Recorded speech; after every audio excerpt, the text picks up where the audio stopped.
Now next कुछ command और discuss करते हैं होम के मेन्यू में से। सबसे पहली कमांड होम के मेन्यू में ऑटोसम, जिसको हम लोगों ने पहले भी डिस्कस किया था कि अगर हमें किसी भी स्टूडेंट्स के सब्जेक्ट्स का टोटल नंबर निकालना हो या पेरोल प्रोग्राम्स के अंदर या सैलरी प्रोग्राम्स के अंदर अगर हमें टोटल निकालना हो तो उसके मेथड्स क्या होंगे, उन तमाम के लिए हम लोगों ने ऑटोसम को डिस्कस किया था। इस कमांड के बारे में मैंने पिछले तमाम चीज़ों में बहुत ज़्यादा डिस्कस किया है।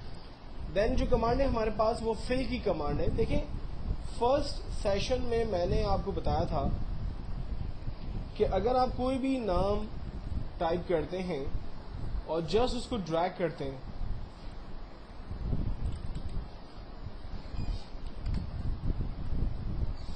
तो आपके पास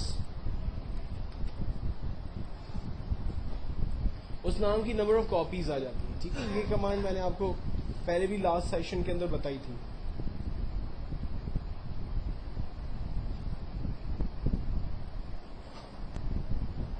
अच्छा, अब अगर मिसाल के तौर पर आप उसकी डुप्लीकेट बनाते हैं और इस काम के लिए आपको माउस की जरूरत पड़ती है, लेकिन अगर आपके पास माउस के स्टेप्स नहीं हैं या आप ड्रैग करना जो है वो कंफर्टेबल नहीं फील कर रहे हैं या माउस आपका जो है वो प्रॉपर वर्क नहीं कर रहा, तो उसके अलावा और क्या ऑप्शंस अवेलेबल हैं। तो आप जस्ट टेक्स्ट को रेंज में लेते हैं और यहाँ पर हमारे पास फिल की कमांड है।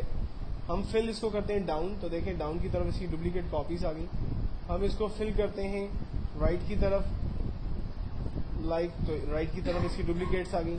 मैं इसको फिल करता हूँ, अगर ऊपर की तरफ इसकी रेंज बनाई हुई है तो इसकी डुप्लीकेट कॉपीज ऊपर की तरफ आ जाएंगी, और अगर मुझे इसे लेफ्ट की तरफ कॉपी करना है तो मैंने इसकी लेफ्ट की तरफ कॉपीज कर दी। और सीरियल नंबर के लिए भी हमारे पास स्टेप है। फॉर एग्जांपल मैंने 1 लिखा और रेंज बना दी, यहाँ से सीरीज में चले जाते हैं।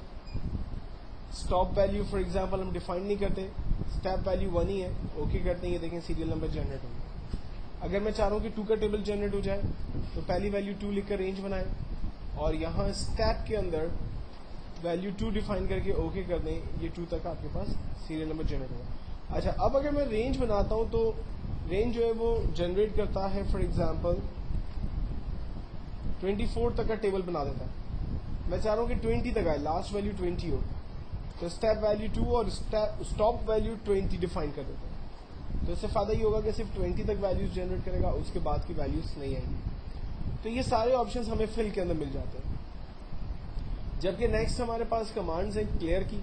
क्लियर मल्टीपल चीज़ों में यूज होता है। फॉर एग्जांपल मैंने ये मार्कशीट बनाई है, मैं चाह रहा हूँ कि ये सारा डाटा मेरा क्लियर हो जाए। क्लियर ऑल करते हैं, ये देखें पूरा डाटा मेरा खत्म हो गया। मैं चाह रहा हूँ कि इस डाटा में जो मैंने फॉर्मेटिंग अप्लाई की है, मेरा टेक्स्ट जो है वो एज इट इज़ रहे, लेकिन जो टेबल, कलर्स, अलाइनमेंट, बोल्ड वगैरह जो अप्लाई हुआ वो सब खत्म हो जाए। तो देखें वो सारी फॉर्मेटिंग इस पर मैंने खत्म कर दी। इससे मेरा टेक्स्ट जो है वो खत्म नहीं होता, टेक्स्ट को हम लॉस नहीं कर पाते। देन है क्लियर कंटेंट, इसमें हमारा टेक्स्ट जो है वो खत्म हो जाएगा और टेबल और उसकी जो फॉर्मेटिंग है वो सारी चीज़ें हमारे पास रह जाएंगी। जबकि लास्ट है क्लियर कमेंट्स। कमेंट्स अभी मैंने डिस्कस नहीं किया है, कमेंट्स पहले बता देता हूँ आपको क्या होता है। एक्चुअल में किसी भी सेल के ऊपर अगर आप कोई कमेंट्स देना चाहें, लाइक अली ने यहाँ A+ ग्रेड हासिल किया या मुश्ताक जो है वो लाइक फेल हो गया, और मैं चाह रहा हूँ कि इस स्टूडेंट्स पर कोई कमेंट्स टाइप किए जाए, वो कमेंट जो है वो शीट पर प्रिंट नहीं होते, सिर्फ सेल के अंदर वैल्यू जगह बनाकर रह जाते हैं। और जब आप सॉफ्ट कॉपी यानी जब आप मार्कशीट को देखेंगे और उसके ऊपर माउस ओवर करेंगे तो आपको वो डाटा जो है वो नजर आएगा। अदरवाइज जब आप प्रिंट आउट निकालेंगे हार्ड कॉपी के अंदर डेफिनेटली वो चीज़ें आपको नजर नहीं आएंगी। तो कमेंट्स देने के लिए बेसिकली हम लोग रिव्यू के मेन्यू में जाते हैं और यहाँ पर न्यू कमेंट्स का ऑप्शन दिया हुआ है। न्यू कमेंट्स में आने के बाद फॉर एग्जांपल मैं यहाँ पर कहता हूँ नीड इम्प्रूवमेंट। एक सिंपल कमेंट्स मैंने टाइप किया, खाली जगह पे क्लिक किया, कमेंट्स बॉक्स बंद हो गया। जिस सेल पर हमने कमेंट्स दिया है आप देखें उस सेल पर एक रेड रंग से हाइलाइटर हमें नजर आ रहा है, इंडिकेटर मार्क जिसको हम कहते हैं। जब हम इसके ऊपर माउस ओवर करेंगे तो वो कमेंट बॉक्स प्रॉपर नजर आएगा, माउस हटा देंगे तो कमेंट बॉक्स चला जाएगा, और ये एक माउस की मदद से नजर आता है। अगर मैं कीबोर्ड के कर्सर को इसके ऊपर लेके जा रहा हूँ एरो की मदद से, तो आप देखिए कोई कमेंट नजर नहीं आ रहा, लेकिन जैसे ही अपने माउस के एरो को इसके ऊपर ओवर करता हूँ तो ये कमेंट्स मुझे नजर आ रहे हैं। मैं ये चाहता हूँ कि मेरी मार्कशीट के अंदर जहां पर भी मैंने कोई अगर कमेंट्स टाइप किए हैं तो वो कमेंट जो है वो क्लियर हो जाए, मिट जाए।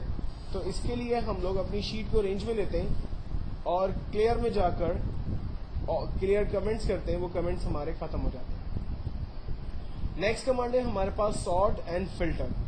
सॉर्ट बड़ी इंपॉर्टेंट कमांड है। मिसाल के तौर पर मैं चाह रहा हूं कि तमाम एम्प्लॉय का रिकॉर्ड या स्टूडेंट्स का रिकॉर्ड मेरे पास अल्फाबेटिकल ऑर्डर में आ जाए, तो हम उस कॉलम पे खड़े रहते हैं। लाइक मुझे तमाम रिकॉर्ड्स अल्फाबेटिकल ऑर्डर में चाहिए, तो मैं नेम के कॉलम पे खड़ा हूं और सॉर्ट की कमांड को इस्तेमाल करते हुए सॉर्ट A to Z करता हूं। ये देखें तमाम रिकॉर्ड्स अल्फाबेटिकल ऑर्डर में आ गए, और न सिर्फ नाम जो है वो अल्फाबेटिकल ऑर्डर में आए, बल्कि उससे ताल्लुक रखने वाले सीरियल नंबर और उससे ताल्लुक रखने वाले तमाम रिकॉर्ड भी चेंज होते हैं।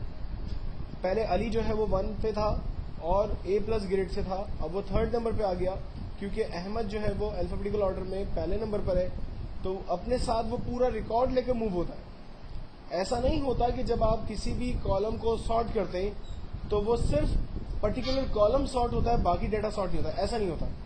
पूरा डाटा जो है वो उसके साथ सॉर्ट होता है। लेकिन अगर आपने रेंज बना दी, मिसाल के तौर पर मैं नेम के कॉलम की रेंज बनाता हूं और इसको सॉर्ट कर देता हूं, तो फिर सिर्फ कॉलम सॉर्ट करेगा, बाकी डाटा उसके साथ मूव नहीं करेगा। आप देखें अली नीचे तो आ गया, लेकिन उसका ग्रेड जो है वो सब चेंज हो गया, और मुश्ताक पहले फेल हो रहा था, अब पता चला उसकी जगह सलीम जो है वो फेल हो गया, क्योंकि हमने रेंज बना के सॉर्टिंग की।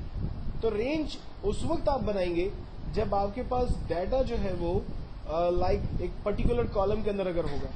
लेकिन अगर डाटा जो है वो एक दूसरे से ताल्लुक रखने वाला है और लाइक इस तरह की एक पूरी शीट आपके पास बनी हुई है, तो उसमें आप कभी भी रेंज बना के सॉर्टिंग नहीं करेंगे, बल्कि पर्टिकुलर कॉलम पे खड़े रहकर सॉर्ट करेंगे। ठीक है।